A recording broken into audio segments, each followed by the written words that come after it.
Novel Korban Rahim Sewaan karya Cawica episode 7 Sari Husada.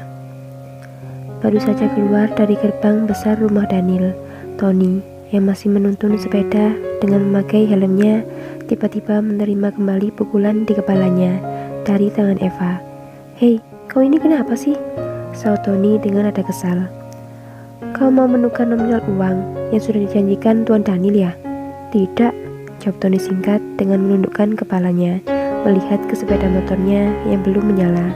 "Kau bilang aku akan mendapatkan 1 miliar, tapi ternyata Tuan Daniel bilang 3 miliar, 3 kali lipat dari yang kau bilang. Kau ingin mengambil keuntungan dariku?" Eva berkata sambil berkaca pinggang. Iya maaf, aku hanya hilaf. Kan sekarang kau sudah tahu sendiri bayaranmu, jadi tak usah menatapku seperti itu. Toh, kamu belum pasti lolos dari cek kesehatan itu. Siapa tahu kau wanita penyakitan dan Tuan Daniel tak jadi menyewamu, jawab Tony meledek dengan muka yang datar, yang membuat Eva semakin dibuat geram dengan semua tingkah Tony yang menyebalkan. Di sepanjang jalan pulang, mereka masih bertengkar masalah bayaran uang 1 miliar itu. Kadang mereka juga berdebat membahas tentang Arsana dengan segala sifatnya yang angkuh dan sombong itu. Mereka pun pulang ke kos masing-masing dan membuat janji lagi untuk besok siang pergi ke rumah sakit Sari Husada. Sebenarnya Eva akan berangkat sendiri, tapi Tony pada hari itu sedang libur bekerja, bersikukuh untuk mengantarkan Eva ke rumah sakit untuk menjalani cek kesehatan. Tony sangat berharap Eva bisa lolos dari cek itu dan dipilih menjadi rahim sewaan Tuan Daniel. Dengan begitu, segala mimpinya bisa terwujud lewat perjuangan Eva. Siang itu ketika Eva masuk ke resepsionis rumah sakit, ia mengatakan jika dia ingin mengecek kesehatan. Sang resepsionis menawarkan berbagai macam cek kesehatan dengan harganya yang lumayan mahal. Eva tak kaget lagi karena memang rumah sakit Sari Husada adalah rumah sakit yang favorit di daerah ini. Semua yang masuk di dalamnya adalah orang-orang kaya dengan semua fasilitas VIP tentunya.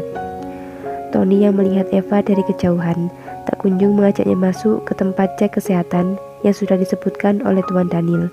Tony segera menghampiri Eva. Belum sempat bertanya, tapi dia mendengar sang resepsionis menjelaskan tentang berbagai macam cek kesehatan dan keuntungannya. Mendengar penjelasan yang bertele-tele, Tony segera saja memotong pembicaraan itu dengan nama Daniel Ananta, berharap memang Daniel sudah menyewa ruangan, bahkan dokter khusus untuk program bayi tabungnya. "Tuan Daniel Ananta, saya datang untuk beliau," Tony seketika berkata dengan tegasnya, dan benar saja, sang resepsionis langsung mengangguk paham dan menyuruhnya untuk mengikuti langkahnya tanpa banyak bicara. Sementara Tony menatap Eva dengan seringai tipisnya, seakan mengejek Eva dengan ketidakmampuan dirinya dalam bertanya, hingga menyebabkan mereka menunggu terlalu lama. Di sebuah ruang tunggu, terlihat ada 5 orang wanita yang sedang duduk dengan wajah yang cemas, menatap ke ruangan yang ada di hadapannya. Jangan-jangan mereka 6 wanita yang disebutkan Tuan Daniel kemarin. Tapi kok cuma 5? Jangan-jangan cek kesehatannya sudah dimulai. Lalu terlihat seorang pria keluar dari ruangan itu. Ia langsung menatap ke arah Eva dan Tony, heran kenapa ada 2 orang yang tiba-tiba bisa ada di ruangan privat yang sudah disewa langsung untuk tuannya. "Kalian ada perlu apa?" tanya sembarang pria itu sambil menghampiri Tony dan Eva. "Saya ingin cek kesehatan." Mendengar jawaban Eva, pria itu semakin mengenyitkan alisnya, meminta penjelasan lagi pada Eva. Tapi seketika Tony menjawabnya, dia ingin menyewakan rahimnya untuk Tuan Daniel. Seketika pria itu menoleh pada Tony karena kaget dengan perkataannya, dan pria itu mengingat-ingat lagi sepertinya dia pernah bertemu dengan Tony. "Bukankah kau bekerja bangunan itu? Kenapa kau bisa tahu tentang semua ini?" tanya pria itu pada Tony dengan pandangan penuh tanya. Belum sempat dijawab, tapi dia sudah berbicara lagi. Kau pasti menguping pembicaraanku dengan Tuan Daniel tempo hari ya? Sial, siapa saja yang tahu tentang ini?" Pria itu terlihat panik sendiri. Dia mencengkram kerah baju Tony, takut kalau Tony menyebarkan berita itu, dan itu artinya peluang keuntungan yang ia dapatkan, uang 1 miliar semakin sempit. Tony belum menjawab, tapi tiba-tiba suara lembut yang berwibawa terdengar dari sebuah ruangan yang ada di depan mereka. "Lepaskan dia, Vin. Aku kenal dia. Namanya Tony. Dia tak memberitahu siapa-siapa, dan dia membawa wanitanya ke sini untuk cek kesehatan bersama mereka. Wanita yang kau bawa." "Ya, pria itu bernama Vincent. Dia sekretaris Daniel yang mengurus proyek pembangunan hotel yang dikerjakan oleh Tony."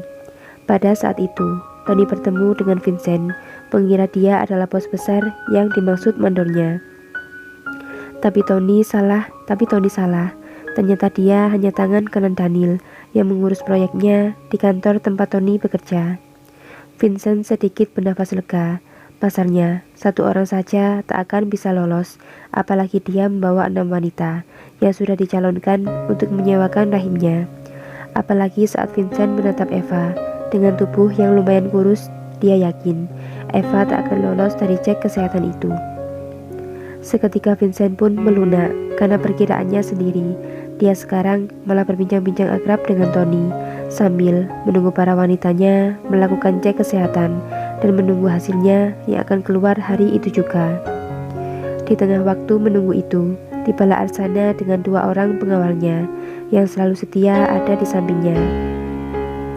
Eva yang sedang berbincang dengan para wanita di sana menanyakan tentang latar belakang mereka mengikuti cek kesehatan itu, juga menceritakan tentang dirinya sendiri. Tiba-tiba percakapan mereka terhenti ketika melihat kedatangan Arsana dengan gaun merah sebatas lutut yang memperlihatkan kaki indah nan jenjangnya. Para wanita itu yang belum pernah melihat Arsana tentu terkagum-kagum memandang kecantikannya.